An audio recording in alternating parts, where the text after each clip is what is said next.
Good morning, good afternoon, or good evening, wherever you may be, and welcome to today's PATA Destination Insight series featuring Micronesia, presented by PATA and BBC. Thank you so much for joining us today, and apologies for the late starts. First, let me introduce myself. My name is Paul Brancan. I am the Chief of Staff at the Pacific Asia Travel Association, and I will be your host for today. Just a quick reminder about Zoom for those of you who most of you are probably very familiar with it, but to those of you who are not, just remember there is at the bottom of your screen a toolbar. If you have any questions for our speakers, please do submit them in the Q&A function as noted on your screen.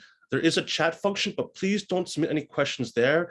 It's a bit confusing for the moderator to go back and forth between the chat and the Q&A, but feel free to use the chat function to engage with other participants, say hello, even comment about, some of the videos that you're going to see today. We have 3 beautiful destinations, and you get to see a glimpse of them on some videos that they will be sharing with us today.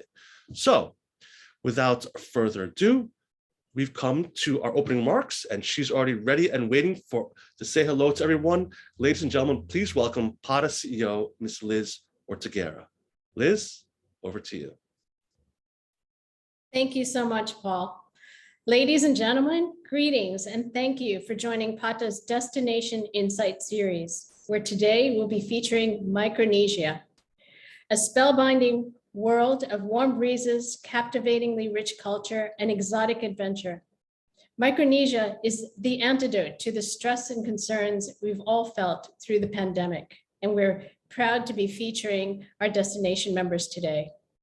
As the CEO of PATA, I wanted to first take this opportunity to thank our good friends and partners at BBC Global News Limited for assisting us in organizing today's webinar. As the industry faces one of the greatest challenges it has ever seen, now more than ever, we need to work together to build a more resilient, responsible, sustainable, and stronger travel and tourism industry. Today's webinar, in partnership with BBC and our Micronesia destination members, is just one example of how we as an industry should be working together so that we can look to rebuild travel and tourism. The Destination Insight series aims to provide an in-depth look at various destinations around the Asia-Pacific region and examine how they are dealing with the COVID-19 pandemic and preparing for a healthy and safe destination enabled for recovery. Our destinations have been preparing amazing new products and services, and they're ready. They're getting ready to welcome new travelers. PATA continues to stand by our members and industry colleagues during these times, and I hope you will stand with us. Once again, thank you to BBC, our destination members, and thank you to all for joining us here today. Well, thank you very much, Liz, for those welcome remarks. So we have 3 great destinations, and I know all of you want to see what's happening over there. So let's move right along. And with this, we're going to go in alphabetical order. So, And so our first destination where we'll be visiting is Guam. And with us is our good friend from the Guam Visitors Bureau. He's the Vice President. Ladies and gentlemen, please welcome Mr. Gerald Perez. Jerry? Hi, thank you, Paul, and thank you, Liz, for this introduction. Guam, for those of you listening in unfamiliar with Micronesia, is the largest populated island in Micronesia. And with the exception of Kiribati, occupies roughly 2 million square miles of ocean. We got hard hit by the pandemic, of course. We had like over 95% of our arrivals down from 1.6 million arrivals a year to hardly any. And in the last 2-3 months, we were on the mend. We started to see recovery as much as 10 to 20% of our arrivals pre-pandemic. And then Omicron hit. So we're struggling through that right now, but we're very optimistic that things would improve as the epidemic continues to spread and abate itself throughout the region. But without further ado, I would like to introduce you to the island of Guam and what basically we are as a resort destination.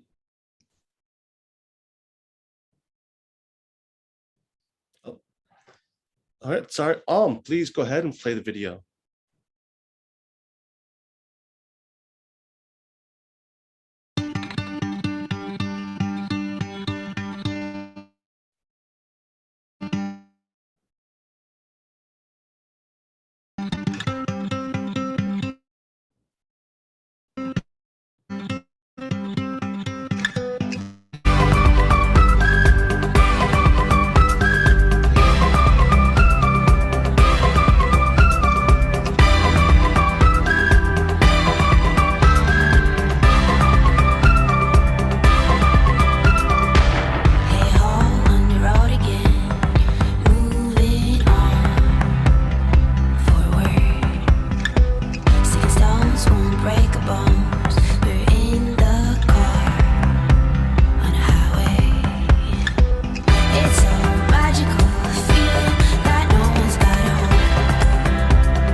Well, thank you very much. All right, thank you Yeah, very much. so that's basically the destination, Paul.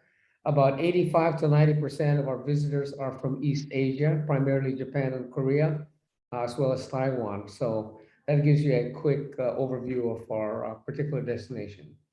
Yeah, and we'll deep dive a bit more into what's happening in Guam later on after our other two present videos from our other two destinations. So we'll be back with Jerry just a little bit. So Jerry, thank you so much for sharing that video, and we'll move on to our next destination.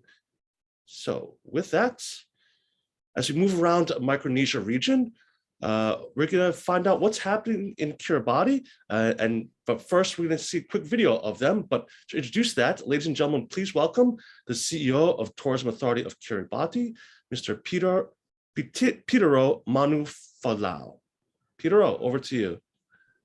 Thank you. Thank you very much, Paul, and to our colleagues from the PATA Secretariat, with CEO Liz, of course, and the Honorable Minister Ngirai from Palau, and my colleagues from the Micronesian destinations, Kamnepani and Maori, and warm greetings from Kiribati. To our participants tuning in from different parts of the world, if you may not know where Kiribati is located, simply pull out the map of the Pacific. Try and identify where the equator intersects with the international dateline. Once you identify that point, that's where Kiribati is. In fact, we are located on all 4 hemispheres of the globe. And in terms of national boundary, 3.5 million square kilometers of ocean, but only 811 square kilometers of land space. So we're quite a big destination in that regard, pretty much an ocean destination. We are an experiential destination. And for those of you who may have traveled to the Pacific, to other parts of the Pacific, if you'd like to imagine what travel to Kiribati is like, try and imagine yourself in Guam or in Fiji or in French Polynesia, except that you're there at least 30 or 40 years ago. It's a destination where time has literally stood still. And with that, I'm pleased to share with you our destination video, just to give a bit of insight of what life is like here in Kiribati. Thank you very much.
Oh, really, it's a great video. Really want to travel out to Micronesia and visit both those destinations. But there's one more destination we still have to find out a little more about, And with us, sorry, let me just share my screen.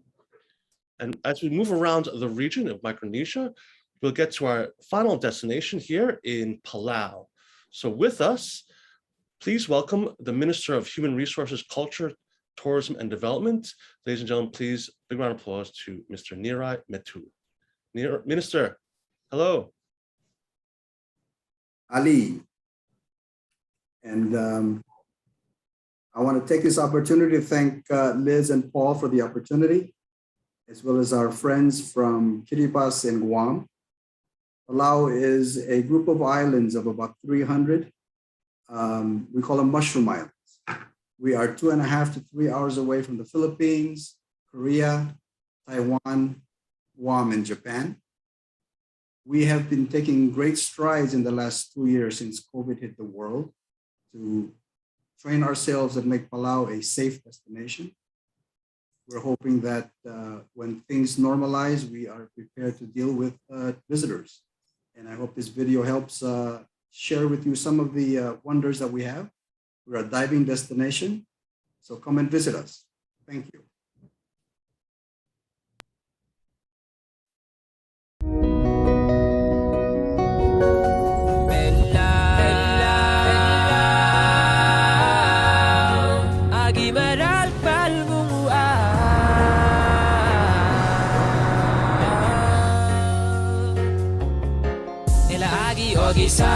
Ela agi gut baklaw ela aro gil balula aga mamadang libelaw gil mutag spesial gil butalo masaaw ela aro gil balula aga mamadang libelaw rama qaradi qaw ararwe godawayni qasayla boltaramu de ghayn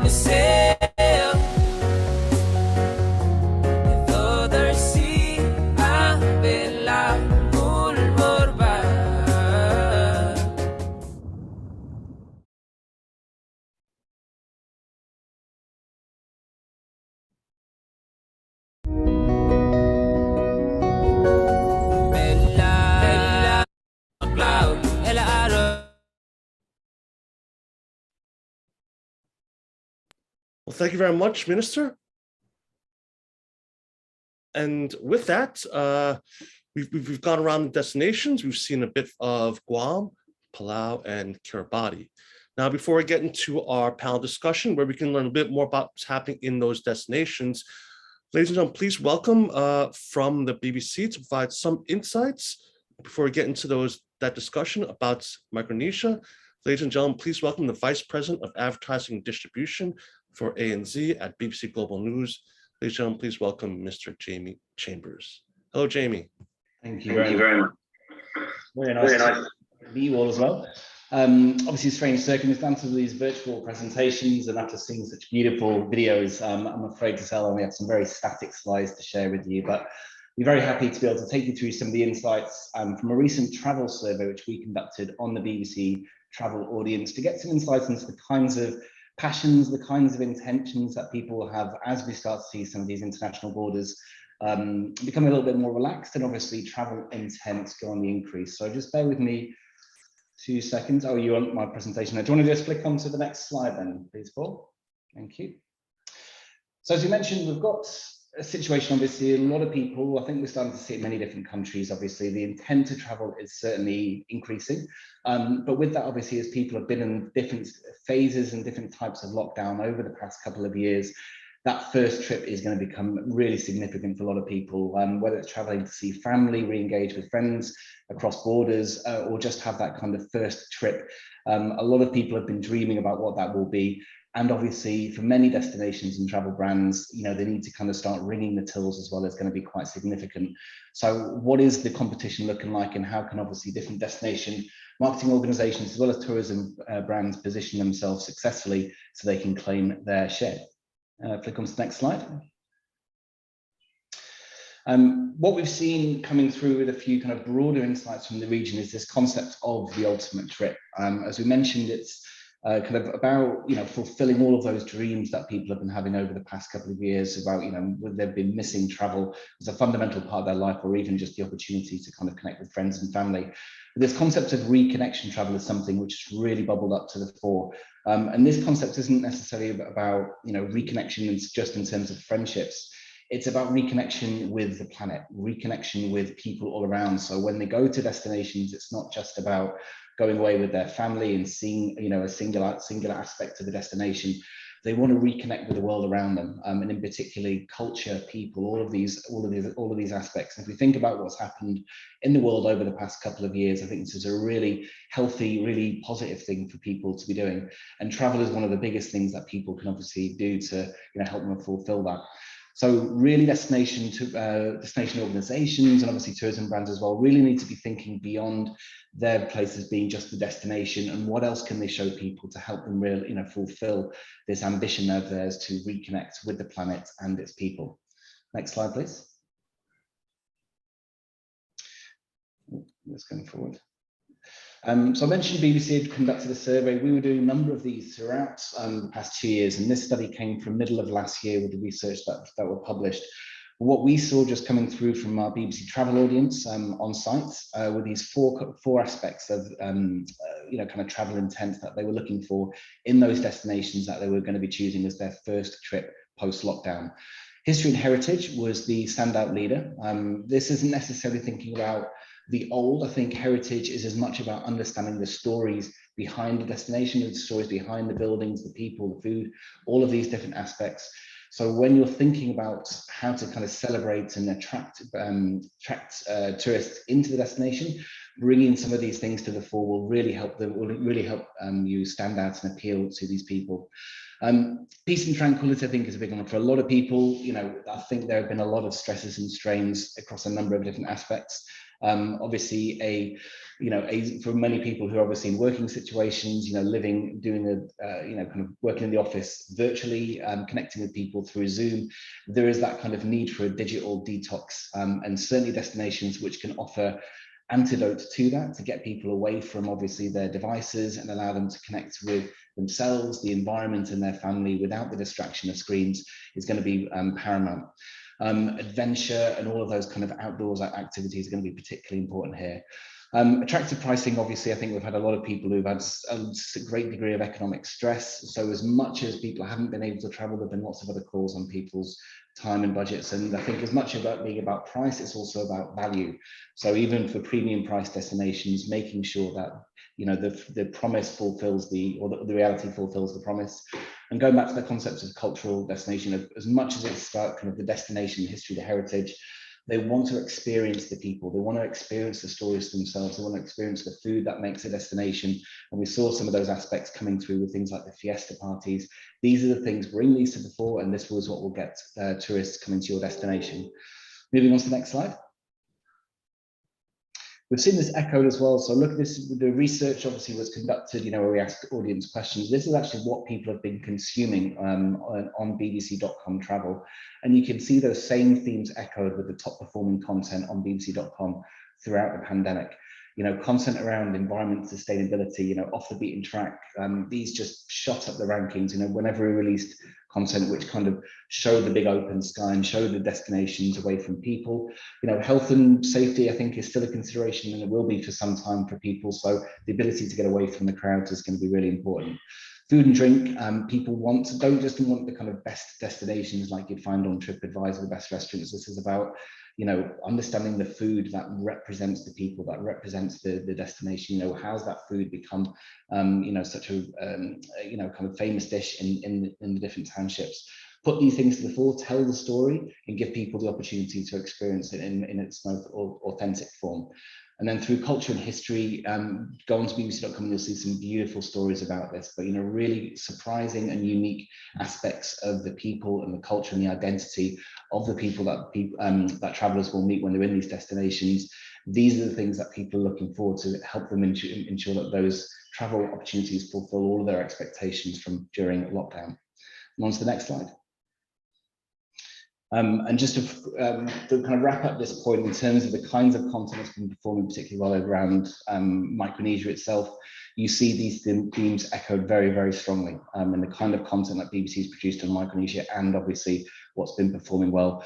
I'll point you as well to the middle one. Last year, we did our annual 50 Reasons to Love the World. This year, we took a particular angle, not just on destinations, but also the people, because we feel travel is obviously an antidote to some of the barriers which have built up over the past 2 years between nations. And through our piece, 50 Reasons to Love the World, we brought forward obviously the story there of the Polynesian master voyagers who navigate by nature. Some really beautiful content on there, really representative of not just what people want on bbc.com, but the kinds of stories which you should be looking to celebrate about your destinations to help ensure that those people come to visit you first. Moving on to the next slide.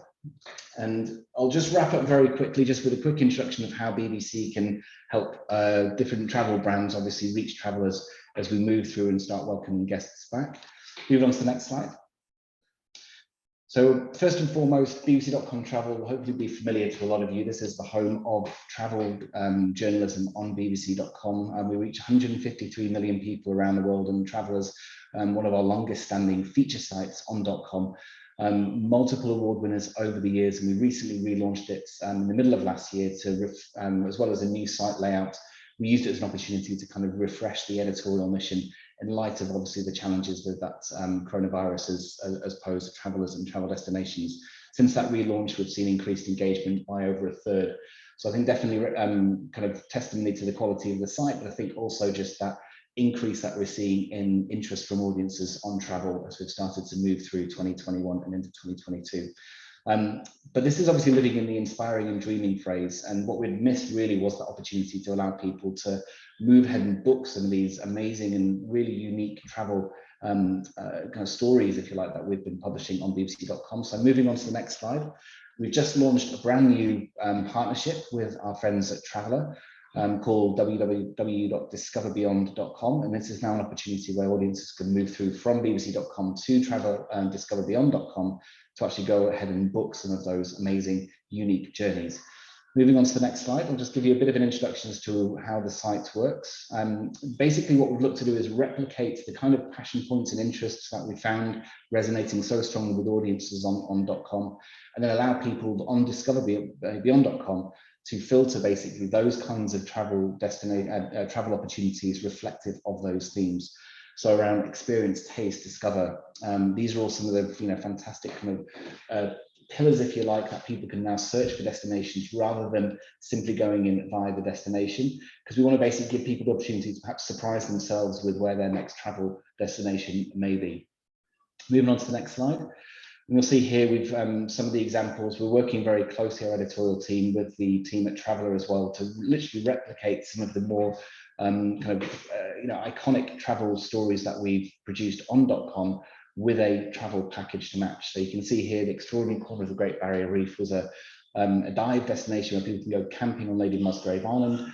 We now allow people to go straight through from that site, click on the ad, and then go ahead and book that particular destination for themselves. It reflects all the values that we have as a travel editorial business and what we stand for and what we feel people will really want from those first journeys, reflecting things like, those themes that we spoke about before, heritage, history, environment, sustainability, and getting away from the crowds. Moving on to the next slide. We're also giving tourism destinations and tourism brands the opportunity to work directly with the team at Traveller and basically bring together tourism packages to make them available for sale on discoverbeyond.com, and then using the BBC network around the world to promote those packages to relevant audiences, leveraging all of the first-party data that we have about our audiences to make sure your tours get packaged up in the right way and then promoted to the right people at the right time. Moving on to the next slide. And moving on to the next slide, just a quick snapshot of what that BBC Traveller audience is. We broadly bucket into these four segments that you can see here. Some of these obviously do overlap with each other, but typically you find that kind of more premium, more affluent audience on .com, which in turn you tend to find people who are looking for more interesting, different, unique kind of travel experiences. Worldly achievers, culturally curious, connected consumers, and affluent millennials are the kind of broad buckets that we put these in for. We obviously have the ability to kind of customize and further segment this audience to make sure we can get your ads in front of the right audience at the right time. Moving on the next couple of slides. got the opportunity to, one more slide, please. Different ways to work with us. Straightforward brand promotion using the display inventory and also broadcast inventory on BBC World News, taking advantage of all that first party data to make sure we can get the ads in the right place. We work with a lot of different tourism bodies and tourism brands around the world in creating custom content for experience on TV, on digital, social, podcasts. We've got great experience. About 40% of our overall business comes from travel brands in the Asia Pacific region. So there's a lot of experience with that BBC StoryWorks team to create content that will work for you and your target audience. And then finally, with Discover Beyond, we have the opportunity now to kind of provide that e-commerce, so completing that kind of purchase funnel with our creation of packages on Discover Beyond.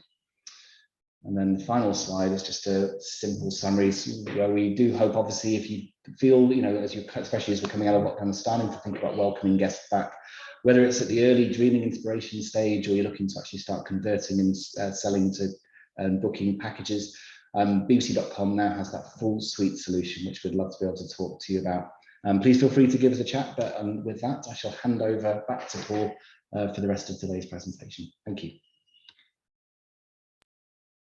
Thank you very much, Jamie, for your insights that we get from BBC. Good to see that you know, culture and heritage is still on the top of the list for many travelers. So we've seen the video from the 3 destinations, and now our panel discussion will deep dive into what's happening in those destinations, how they're preparing for recovery. And with that, let me just share my screen and I'll do the introductions. Oh, sorry, wrong slide here.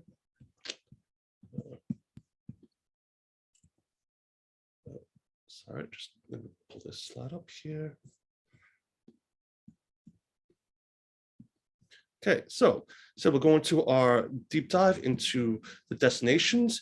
And with that, please welcome the Director of Business Operations from PATA, Mr. Santosh Kumar, who will be moderating today's panel discussion. So with that, Santosh, please come on. And welcome back your panelists, and I'll pass. Hi, Paul. Thank you so much. Firstly, it's a pleasure to be here, and thank you all for this wonderful opportunity. I'd like to start by welcoming back all of our esteemed panelists. If you could please turn your cameras back on. We have Jerry from Guam, Petero from Kiribati, and Ngirai from Palau. And you know, interestingly, when I was doing my preparation for the session today, I realized that the word Micronesia comes from ancient Greek. It's a combination of 2 words, mikros meaning small and nisos meaning island. And the Micronesian region consists of more than 2,100 islands in the Western Pacific Ocean.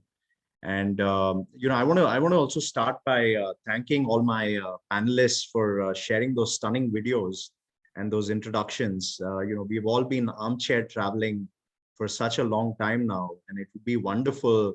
Hopefully, a lot of us will be able to get back on the road in 2022 and beyond, and come and visit your beautiful destinations. I want to start by you know, asking a question around the current travel sentiment in the region. It's been almost 2 years since the pandemic struck. And as we get into yet another year and there are signs of revival, what is the current travel sentiment in each of your destinations, right? We would love to know that. And maybe we could go in the same order as the videos, starting with Jerry, and then Petero, and then finally Ngirai, if that's okay with you. Thank you very much, Mr. Kumar. The travel sentiment for our core source markets are actually very, very optimistic. There's pent-up demand. We did in-country surveys in Korea. We did in-country surveys in Japan, as well as Taiwan, our 3 principal East Asian markets. And the sentiment for travel, especially nearby destinations like Guam, is very, very high. And the ease of coming to Guam actually is very easy, because for vaccinated people, they can come to Guam without quarantine issues. The problem is on returning, Japan, Taiwan, and Korea still have return protocols to deal with. Now, some of this is starting to relax. Korea, for example, just yesterday reduced the number of quarantine days from 10 to 7, but Japan is still very, very strict on their 2 weeks because of the spike now in the Omicron virus. And of course, Taiwan is the same.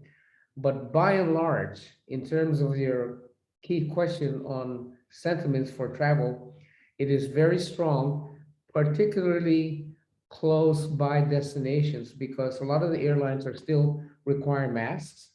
So it's much more tolerable to wear a mask for 3 hours to Guam than for like 8 to 10 hours elsewhere, right? So we're very, very bullish on the turnaround. And as a matter of fact, I alluded to it earlier, that our run rate for the first quarter in the fiscal year, our run rate was running between 10 to 20% of pre-COVID arrivals on the uptick. And then Omicron, of course, hit, and we're a bit of a flattening of arrivals right now. We do still have visitors coming, but not in the number that we had anticipated pre-Omicron.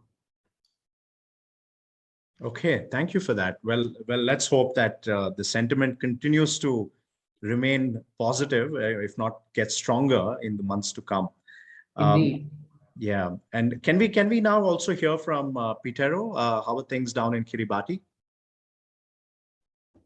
Thank you very much, Santosh. In terms of travel sentiments for Kiribati, first of all, ladies and gentlemen, Kiribati as a destination has been closed since March 2020. For almost 2 years, we've enjoyed COVID-free status, and that changed in the last week or so, where we had our first case of COVID-19 community transmission. But over time, as we were working towards our restart program and speaking to our travelers, the travel sentiment is still quite strong for us. We are a niche-driven destination, so people come here specifically for the activity that they cannot get, back at home, or their choices are quite limited. And I'm talking about things like saltwater fly fishing and bone fishing, and just the need to get away to somewhere remote and away from it all. So we are quite positive based on feedback. We do have a lot of inquiries coming in, constantly seeking advice of when our borders will be opening. So we're taking that as a positive sign. But obviously, we understand that they're quite mindful of the health requirements and safety. And so what we've actually done is we've built that into our tourism recovery plan to factor in what our travelers and our potential travelers are telling us in terms of our understanding of what the travel sentiments for Kiribati is. Thank you. Thank you, Petero. Can we now hear from Ngirai at Palau? Well, thank you. Palau has been, since the start of COVID, we have never actually closed our borders. So our borders have always been open. We have taken a very conservative position, however. So we started in early March 2020. We started repatriation flights, sort of testing the waters. And so we began with the form of 28 days quarantining. Then slowly, a year later, we started sort of discussing bubble with Taiwan, which successfully started last year. Partially because we have referral flights. We send patients to Taiwan. So that was a part of opening those doors. Unlike Guam, we've been fortunate to have, we were COVID-free. And so Taiwan allowed passengers coming into Palau to return with minimal quarantining. It was what's called a 5+9. It was 5 days self-quarantining and then another 9 days of wearing masks as you get on public transport. So we were fortunate to have that. We then started a program where we wanted to get all the industry ready to deal with COVID. So the whole government has been about President Whipps' administration has been about how do we live with COVID? How do we get the industry and the people ready to deal with it when it does come? And as a matter of fact, just like Kiribati, about a week and a half ago, Omicron snuck in. And so when that happened, we had to readjust. We've been trying to flatten that curve. So we're dealing with that internally, trying to make sure that the spread doesn't spike like everywhere else. And so we've had some school closures. There's been, of course, some community concern. We're trying to mitigate that with different measures at the hospital. But overall, the idea has been trying to get everybody not only on the ground, but trying to educate even passengers coming in that we are a safe destination. How do we, I think the game now is how do we tell our consumers that Palau is actually, even with COVID, we've learned to live with this thing. And I think that's the new norm that we all have to slowly transition. So that's sort of been the focus now, transitioning from COVID-free, COVID-safe, to now living with COVID. And that's where we're at.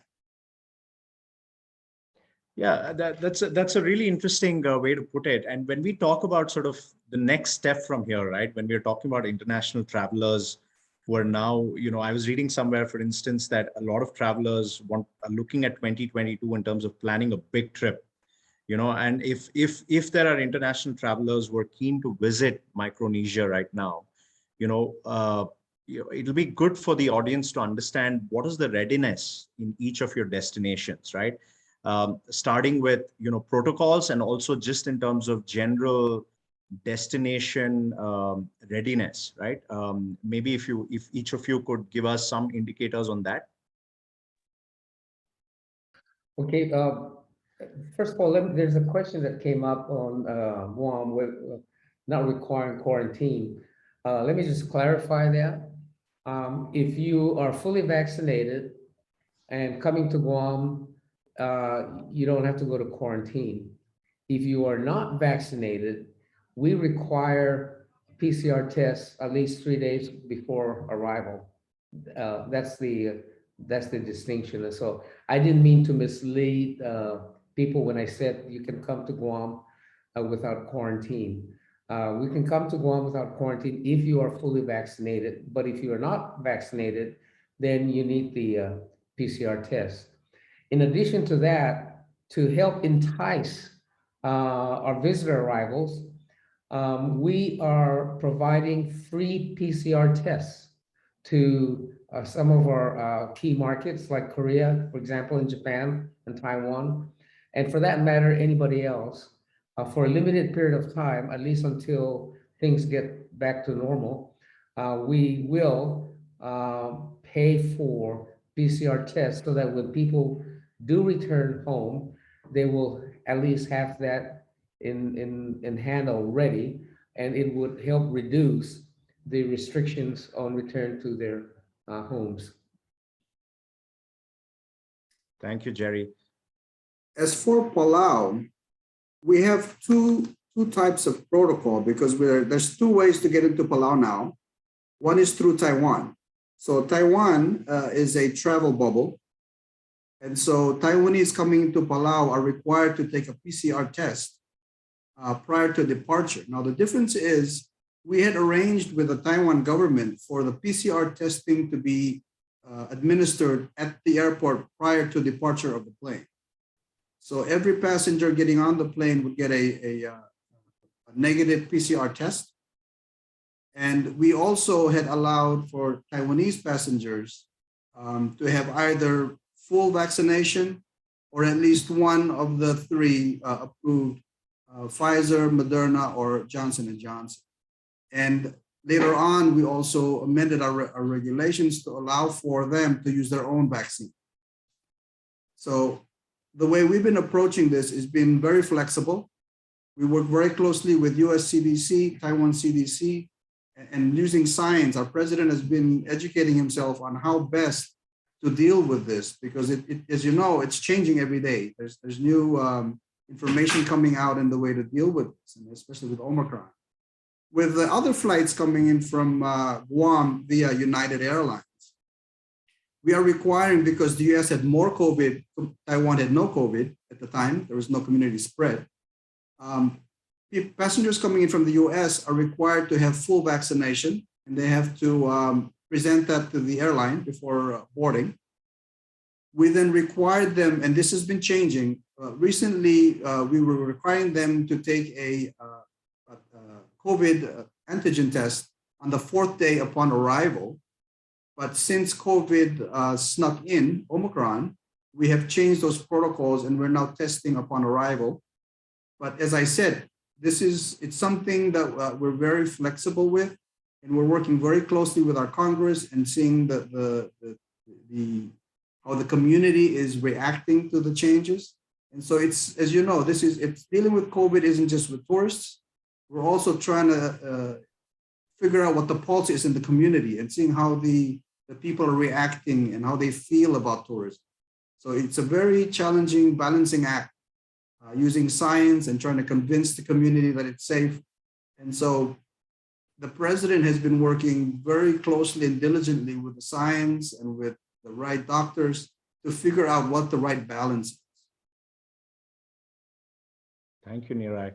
And with Kiribati, I know, of course, Petero, you're in lockdown, so I don't want to put you on the spot here with this question, but it will be.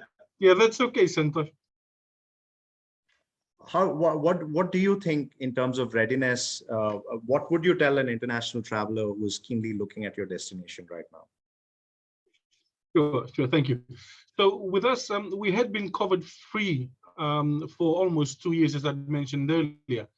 And given the fact that Fiji had opened up their borders on the 1st of December, that sort of gave us some positive vibes, because Fiji is one of our main access points to the outside world. And of course, the other one being out of Australia through Nauru or the Solomon Islands.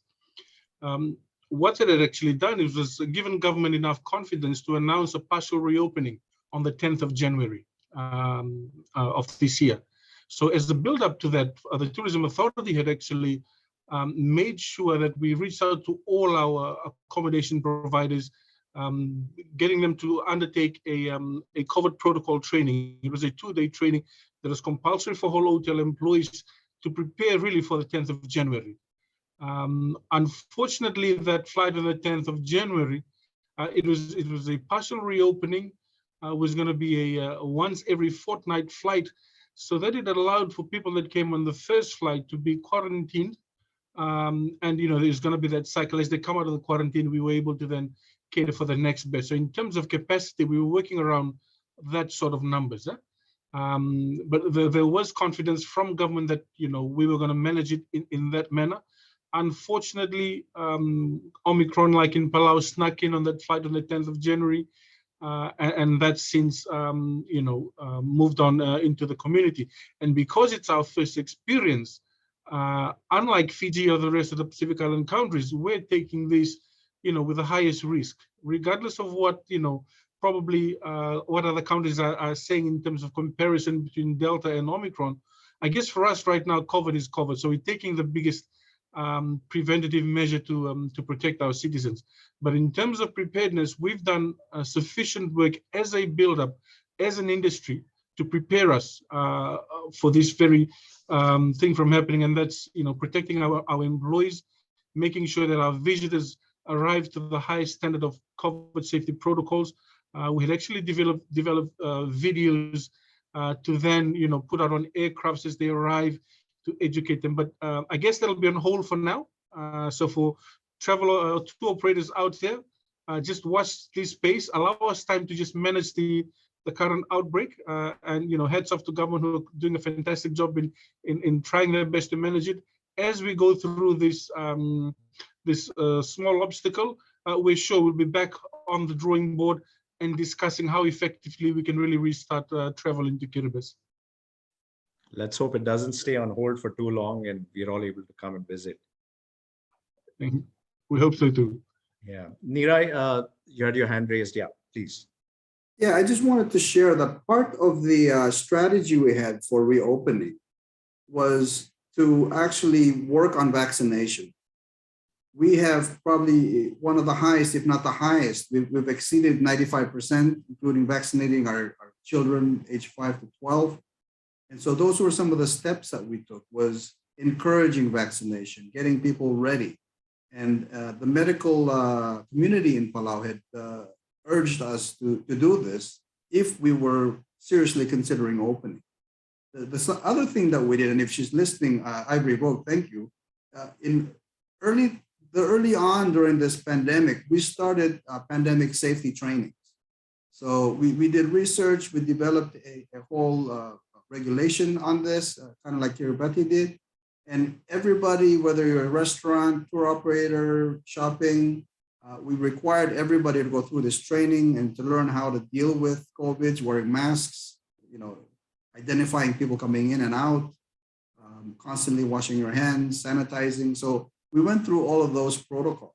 And so I think those are part of the things that we're trying to build confidence within the community, that we're able to deal with this when it does come. Okay. Yeah, I like to echo actually Mr. Tmetuchl's comments on the vaccination, because that's also exactly what Guam's initial strategy was to maximize the vaccination of the community, not only for our self-protection, but to assure visitors that when they get to Guam, that they can feel safe with the protocols in place. And so that was the reason we also, like Palau, ramped up our vaccination. And we've got like close to 90% of the community vaccinated, and the elderly even closer to 95%. But in terms of a question that just, I was looking at the screen here on what is the most challenging roadblock to recovery, okay, for Micronesia. I can't speak to the other islands, but with respect to Guam, there are basically two key impediments. The first is on the demand side. In other words, we have such onerous COVID protocol restrictions in our source markets when they return that it discourages travel, okay? Locally, and we can't really control that very much. What we can control is the second issue, which is really the supply side locally. And the biggest problem had been the value chain, the option tours, the restaurants, the retail shops, because they've atrophied in the last year and a half to 2 years because of no arrivals. And so to do that, what the government has done is provided some assistance. We call it the LEAP program. That's Local Employment Assistance Program. So for those businesses like the option tours and some of the small retail and restaurant facilities that cater to tourism, they are given a stipend of financial assistance to help them stay afloat so that they don't sink under, so that as visitors start returning back to Guam, there's something for them to do and experience, right? Yeah. And Ngirai and Petero, are there anything that you would like to add in terms of the challenges? Because, I was also reading of how the communities, the local communities, right, are obviously, when there's so much of the economy that's dependent on tourism, just like what Jerry mentioned, there may be sort of a shifting of priorities or occupations that's starting to happen locally, right? Because I was reading about how a lot of the travel and tourism professionals have possibly moved into farming, to sustain the local economy. Are those some of the challenges that you all are facing as well? It's interesting you say that. But before I go there, I wanted to just also add to what Jerry had said. Our biggest challenge between when we had tourists coming in was actually the cost. So Jerry, the cost of PCR testing, I mean, it's not cheap. It's $200 out of Taiwan, and then another, $200 here. So it adds up. And you're a family of four. I mean, the cost of testing alone exceeds the cost of the travel. So yes, in addition to that, on return, they're restricted for like 2 weeks quarantine at a designated hotel facility. That's another $2,000. That's another $2,000 required. So that's what I meant earlier when I said that the onerous return travel restrictions have kind of like made it unattractive to travel if you have to face all that. As far as the PCR test, Ngirai, you're quite right. It's pretty expensive. And that's why we wanted to do that initially for, people who come to Guam and like returning to Korea, for example, or returning to Japan or elsewhere, we will pay for a PCR test as long as we have funds to do that. Because in the early stages of recovery, that really is a competitive advantage because not everybody is providing free PCR tests, right? And so we were able to negotiate with some of the clinics here, actually all clinics, and we give them an open purchase order number so that when visitors come here and they want to take a test before they return, they can select which is a convenient clinic to go. And we already have like open purchase arrangements with them. And so that kind of takes care of that, but it's not a bottomless pit, as you can well imagine. And so we were able to negotiate a fixed price on that, which is still pretty expensive, but it's much better than the normal market rates in Ngirai. True. Great. And I mean, also in terms of the readiness, right, in terms of being able to put international travelers at ease beyond the vaccinations, could you all also comment on what's being done just on the healthcare infrastructure side, in terms of whether it's beds, ventilators, medication, those sorts of things for an international visitor coming into each of your destinations today? How do they feel at ease in that regard? Do you want me to start? I can. Please. Yeah. Anyone? Guam, of course, is a little bit bigger island and more populated island with the medical capacity, medical facility to accommodate a larger number. So we have actually a very robust contact tracing and detection system. And we have enough ICU and ventilators for the level of visitors we get. And so that's why we're really monitoring this thing to make sure that the hospitalization and the issues associated with that are within our capacity. Okay.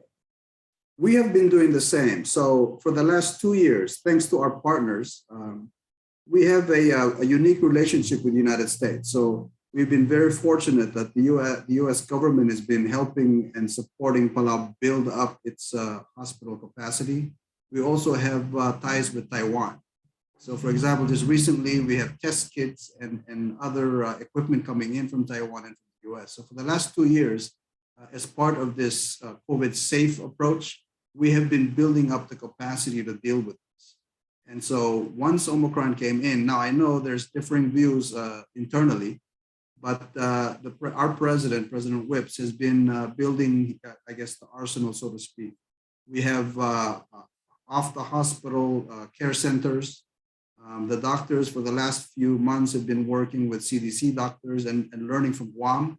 Thank you, Jerry. We've got Dr. Hancock and Dr. Borstrom here, and they've been helping the doctors here in the medical facility and all the people get ready to deal with it.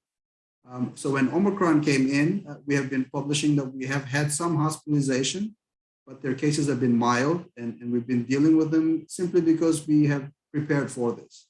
Now, we're not 100%.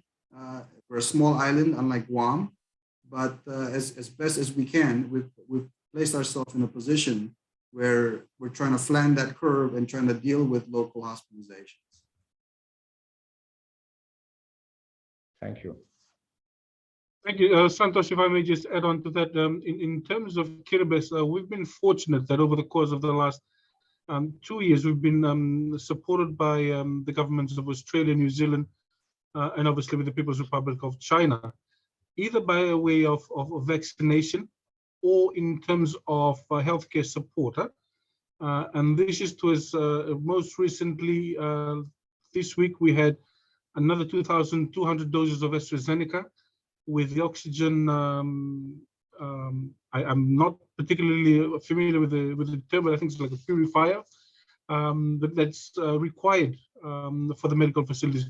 Obviously, Kiribati has its challenges in terms of medical infrastructure, and that is one of the reasons why we've held back from opening, trying to make sure that we have the right medical backup available before we actually fully open up to the world.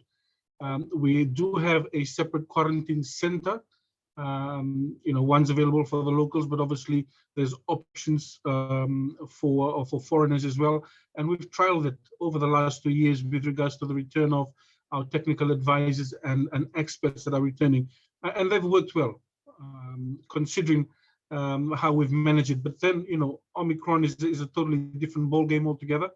And I think government is sitting and putting pen to paper, replanning how best we can better equip ourselves with this new variant. But so far, we're quite fortunate that that Omicron does not require immediate hospitalization. So a lot of our patients are in isolation at home, and God willing that they'll be able to recover and get back on with their daily lives as well. But like I mentioned, like most Pacific Island countries, we do have our challenges with health facilities, and when working around, managing it based on what we have and aligning that to our ability of whether or not to open our borders. Okay, thank you for sharing. I want to shift gears a little bit, right? We heard also in the BBC presentation the importance of sustainable tourism in the region and how it's starting to pick up a lot of pace in APAC. Responsible tourism is also at the forefront of the PATA mission. In terms of sustainability, can each of you please tell us what efforts are being made and what focus does it especially hold for you as a destination and for the visitors that you're welcoming?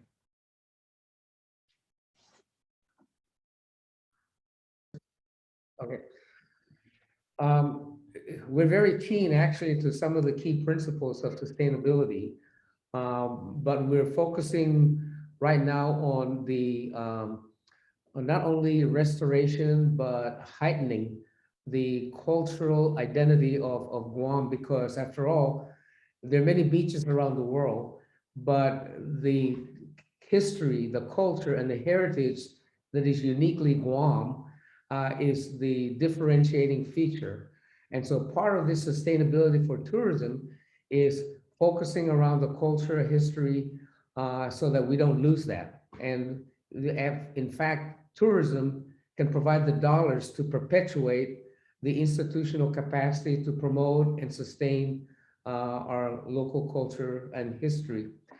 As far as the other aspects of sustainability, we have just completed the tour guide certification program that would certify tour guides in terms of the proper way of conducting option tours in the marine environment, as an example. Okay, so that's another issue that we've been working with and actually have rolled out already. So those are two specific instances where we fit into some of the sustainability objectives that, of course, is embodied in the PATA organization.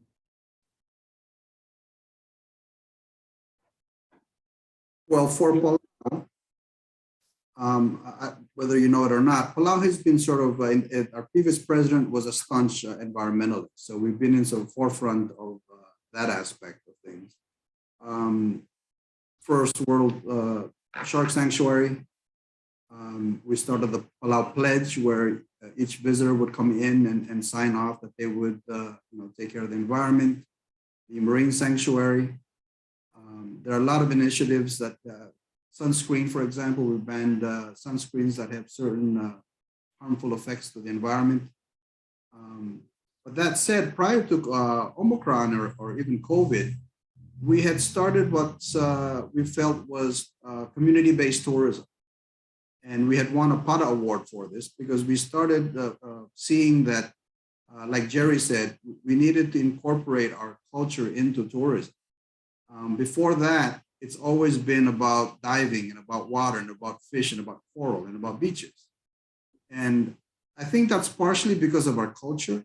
We have a living culture keep that away from tourism. And it's still sort of a debate. I'm trying to incorporate a little more of our culture in. Some of our more conservative chiefs, we still have chiefs, and we have women chiefs.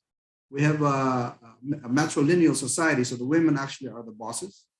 And they still control and decide how and which part of our culture gets assimilated in tourism. For example, the skirts. It looks like a simple skirt, but it's difficult for us to allow tourists to put them on because they are clan specific.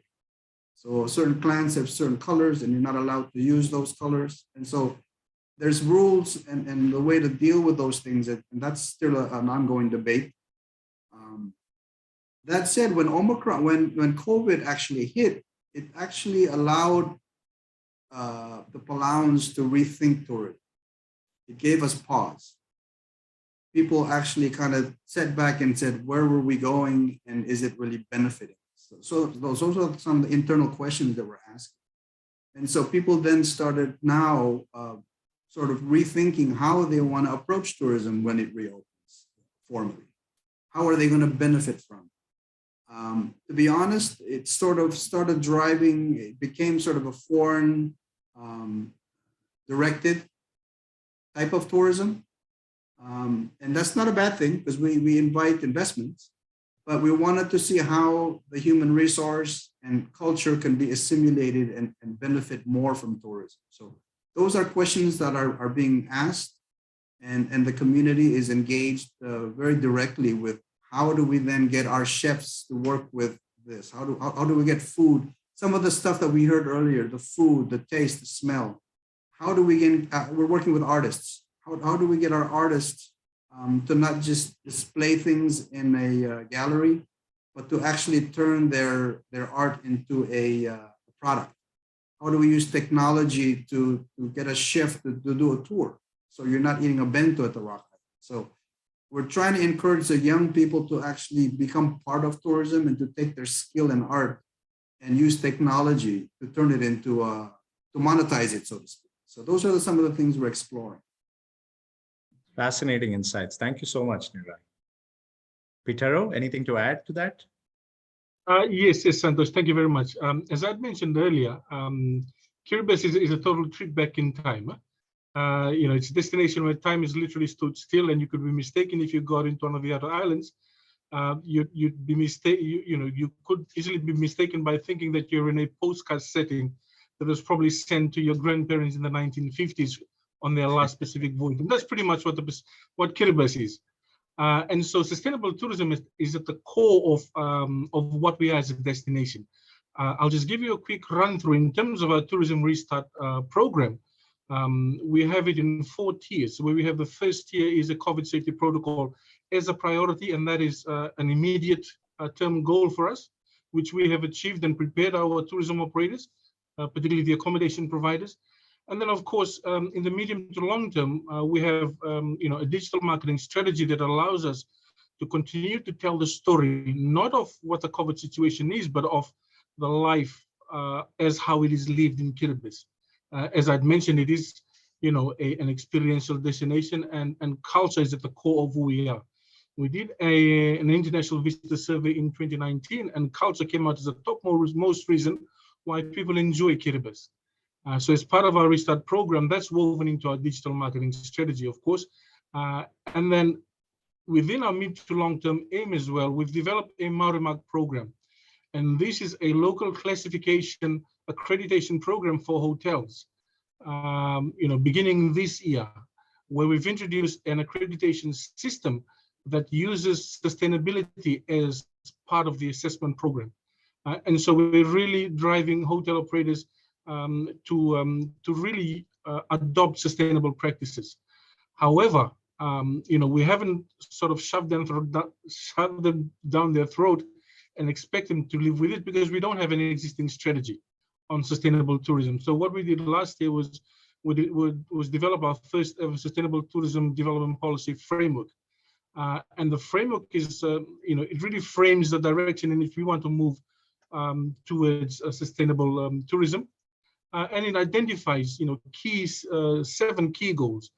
And the topmost for that is that tourism in Kiribati, without any question, must protect the natural environment. And number two to that is that it must preserve the culture and the heritage of the destination. The other goal is obviously it has to promote community well-being. If it doesn't benefit our community, then it should be relooked at, because at the end of the day, tourism is about the people and it's obviously for the people as well. But of course, coming into the picture as well as part of our sustainability is visitor satisfaction and health and safety, bearing in mind that we're living in a period of COVID, of the pandemic or epidemic, however we wish to call it. Obviously, under that sustainable tourism policy framework, economic prosperity, whilst it's identified as one of the core reasons why tourism is supported in a lot of countries, we are under the sustainability framework. We identify that not as the topmost goal, but it's sort of like an end result of protecting the natural environment, maintaining our cultural lifestyles as well. And one of the goals that we have in place is that we, under our framework, is that we inspire green entrepreneurship. Kiribati is so unique because we don't have five-star accommodation. A lot of our accommodation are either by communities that have developed accommodation according to their way of life. So as you visit the outer islands, you are actually living the life of an Kiribati. And we're trying to inspire those young entrepreneurs, those community-based tourism providers, that whilst they have the product, we need to align them more towards the sustainability goals. And one of the underlying goals in this is, because our islands are all atoll islands, as we start to develop hotels or accommodations in these islands, we need to first measure the output. Whatever we're putting in the island, is there a system in place to manage the output in terms of solid waste, water waste, or human waste, or whatever that's a byproduct of the tourism development? So, these are the sort of things that we've had to discuss quite extensively. Kiribati is a very young tourism destination, and this is sort of our first trial at developing tourism the right way. And we tell ourselves that we've only got one chance as this. We've only got one opportunity to do it right. And we're quite grateful that we're learning from destinations like Guam and Palau, who are pioneers of tourism in Micronesia, that we are able to be inspired by the direction that they've taken. And as a younger tourism destination, ensure that we're developing our industry in a sustainable way, that we don't, in 20 years' time, look back and say, okay, we need to reinvent the wheel. We've got the opportunity now to start at the beginning of that wheel, and it has to be sustainable and obviously promoting the blue economy as well. That's fascinating to hear, and thank you so much for sharing those really precious insights with us. Last really quick question from me before we see if there are any questions coming in from the audience. For any tour operators or travel buyers who might be listening in to this feed, I would love for each of you to leave them with maybe one or just two things that they can tell their customers if they're keen on selling your destinations. Okay, that's a tall order. I can give you a zillion things, but by and large, I think the one thing that stands out in Guam is that we're really a part of Micronesia, but we are a U.S. territory in Asia for the most part, and that we have all the characteristics and attributes of an American resort destination, but with a flavor of East Asia. And we have not only a diversified menu of activities, but our brand equity basically is a diversification of experiences, from ecotourism related experiences to the most busy, loudest, modern kind of experience. So I'm not sure whether I've wrapped that into the one thing that you asked, but all of those combined is the attraction for Guam. And I just couldn't resist this because I was listening to my friend Ngirai talk about the different chiefs. Ngirai, I am told that you are the chief of all chiefs. Is that true? I do bear a title, and they're calling me super minister because I do a bunch of things. But that aside, thank you, Jerry. You know, this is an interesting question, and there's a question also on the board about which destination do I feel is somebody we aspire to look in or model ourselves after. And I have to say that, you know, Taiwan sounds like a modern place, but tribal tourism in Taiwan is actually fantastic. They've got 16 indigenous tribes, and they've managed to actually turn the villages into a product.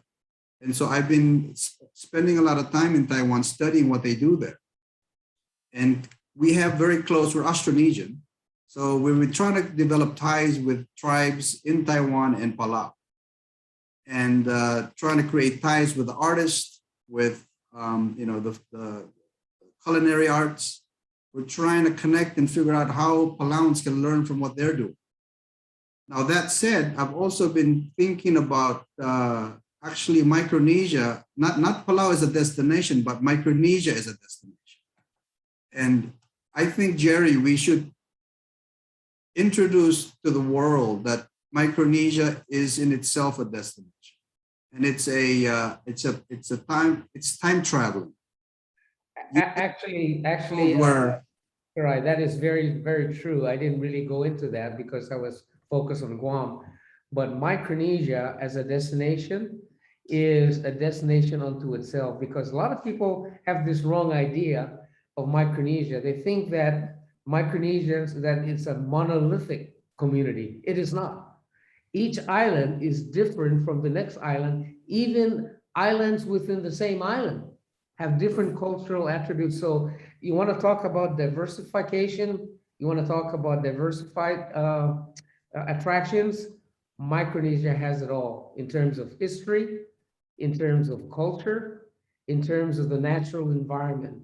And Ngirai, you are so right, because each island chain in Micronesia, whether it's Palau, whether it's Tmetuchl, or whether it's the FSM Islands, they are all individually different, individually expressing their own stories on their culture, the history.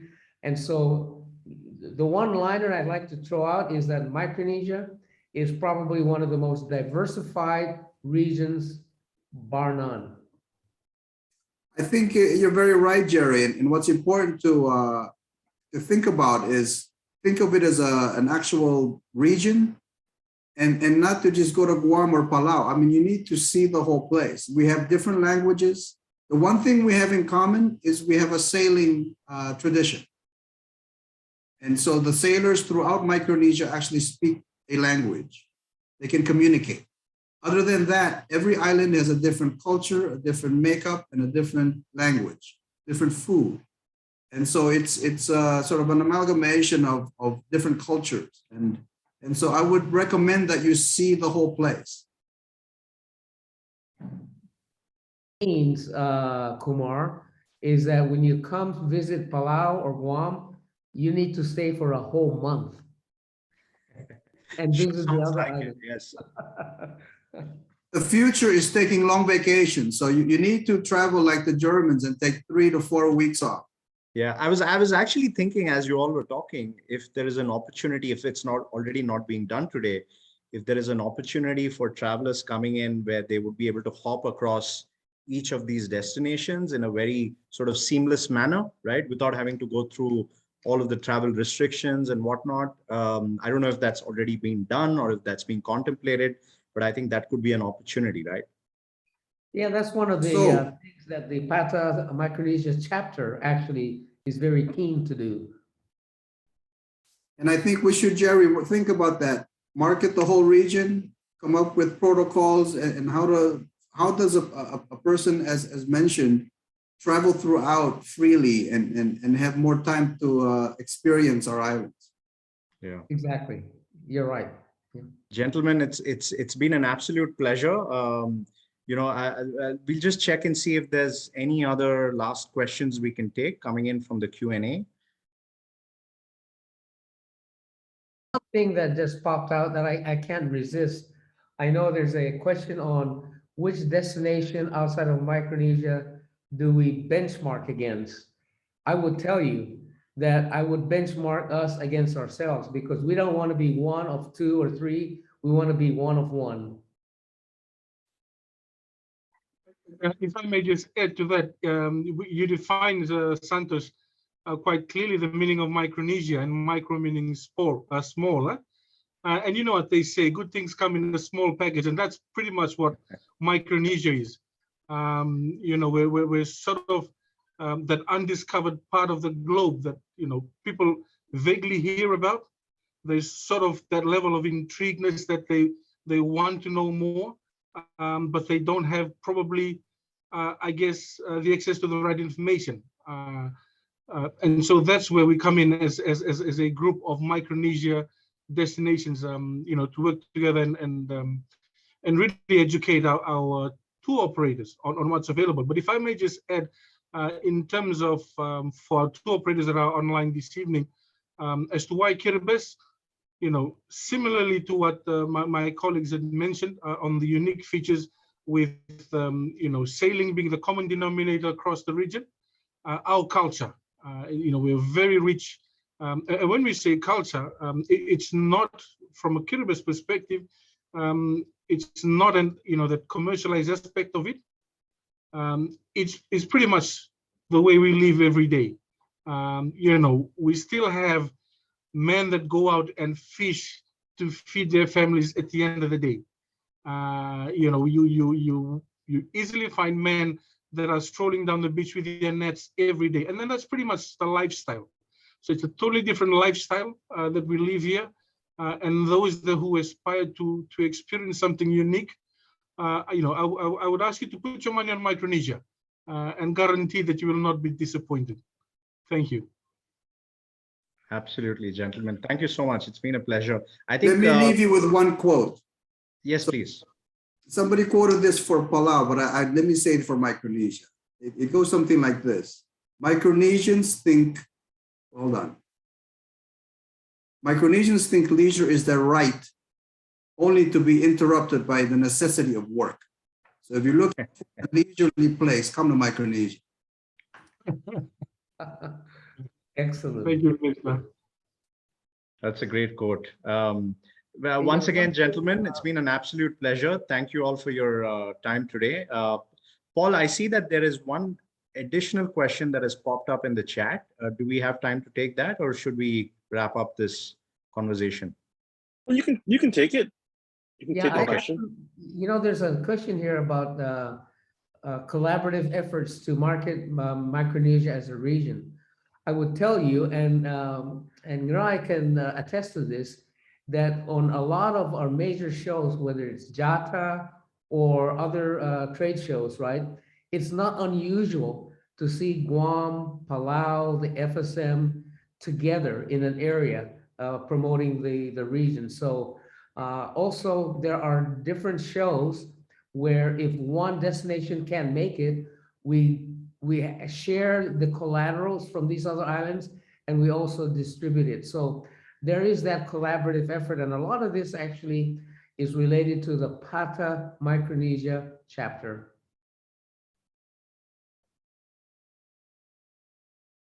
Okay. There is another really, I think we have answered all of the other questions. Well, thank you so much, gentlemen, once again. I will now turn it back to Paul. Thank you very much, Santosh. This is Santosh's first time moderating a panel for us, and actually he did a fantastic job. So a big round of applause to you, Santosh. Really fantastic. I think the job. panelists made it very easy for me. Yes, and what I love about our panelists, you can tell there's real brotherhood between them, between all the Micronesians, and really it really comes through from today's panel discussion. And so thank you guys so much for really, it was a great panel discussion. I really love to hear about your focus on culture and heritage. I've been lucky enough to visit 2 out of the 3 destinations. So I would love to visit Kiribati in Micronesia, and of course, our other PATA destination members in the region as well. So thank you so much for your time. Thank you. And I do hope we can see each other sooner rather than later. So, all right. So with that, I'll let you guys say goodbye, and I'll do a quick wrap up as we end this. I see Mark taking a snapshot here. You guys want to take a quick photo? We'll take a quick photo. Mark's taking a photo, so we'll do a quick photo for ourselves. Okay. So. Oh, can I ask you, you know, the presentation of Jamie was very interesting to me. Jamie, would it be possible to get a copy of your presentation? Absolutely, yeah. Paul, I think, will have a copy. Paul, feel free to distribute to every attendee on the call. And if anyone has any further questions, more than happy to share further insights. Thank you. Cheers, all right. Okay, so everybody back on the call, and I'll do a quick, close this window here. I'll do a quick screenshot of this. So on my count of 3, big smiles. 1, 2, 3. Okay, perfect. Thank you so much. Thank you guys. Really, really great presentation. Really great videos. Really great discussion. Santosh, fantastic job. Thank you, Jamie, for your insights from BBC, and Liz. Thank you so much for opening up this wonderful session. You're all very inspiring. Thank you so much. I look forward to meeting in person sometime soon. Okay, so with that, I'll let you guys all turn off your cameras and go back to your rest of your day, and I will do just a quick wrap up before we finally end this. So once again, thank you to all of our speakers from Guam, Kiribati, and Palau. Thank you, of course, to our good friends at BBC for just being valuable partners and helping us with today's webinar. And of course, thank you to Liz and Santosh. So, I just want to make everyone aware of just some of our activities. One actual activity, earlier this week, we've released our Asia Pacific Visitor Forecast for 2022 to 2024. It's the executive summary. The full report will be actually out next month, as well as our 39 individual destination reports. But currently, you can download the executive summary at the PATA website. Just go to pata.org, check under PATA catalog. For those of you who might have missed it, we did have a webinar on Tuesday regarding our forecast. The webinar recording is available for PATA international members only. So if you're a member, feel free to reach out to us. We'll be happy to send you the video of the webinar. But if you're not a member, this is one of the many benefits of being a PATA member. So if you're interested in finding out more about PATA membership, please feel free to reach out to us. You can send me an email. I'm happy to forward it to the proper department. My email is right there on screen. It's paul@pata.org. If you want to find out more about PATA, our upcoming activities, webinars, feel free to visit our website, www.pata.org. If you want to subscribe to our newsletter, I think there is a link there that you can easily subscribe to stay updated with us. Of course, you can always follow us on Facebook, Instagram, LinkedIn as well. So with that, thank you once again to our speakers on BBC, Palau, Guam, and Kiribati.